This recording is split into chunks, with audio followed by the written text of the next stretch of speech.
गेल्या 4-5 दिवसापासून सातारा शहर आणि परिसरामध्ये मुसळधार पाऊस कोसळतोय आणि जसा पाऊस सुरू झालाय तसं साताऱ्यातील रस्त्यांची अक्षरशः चाळण झाल्याचं चित्र पाहायला मिळतंय। आपण आता उभे आहोत हा जुना आरटीओ चौक म्हणून जो आहे साताऱ्यातील, या परिसरात उभे आहोत आणि या परिसरात आपण पाहतोय जो मुख्य रस्ता आहे सातारा शहरात येणारा, या रस्त्यावर अक्षरशः खड्ड्यांनी रस्त्याची चाळण केलेली आहे।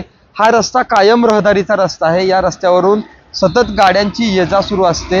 या रस्त्याला शहरामध्ये येणाऱ्या महत्त्वाचा हा रस्ता आहे, त्यामुळे गाड्यांची नेहमी वर्दळ असते। त्याच पद्धतीने कॉलेज, शाळा परिसर असल्यामुळे सुद्धा या रस्त्यावर महिला असतील, वृद्ध असतील किंवा तरुण असतील यांची सतत वर्दळ सुरू असते।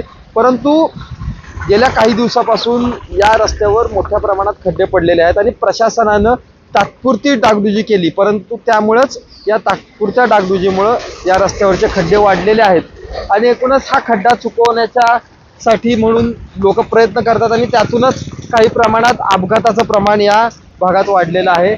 एकूण या शहरामध्ये काही भागांमध्ये सुद्धा अशा प्रकारची परिस्थिती आहे।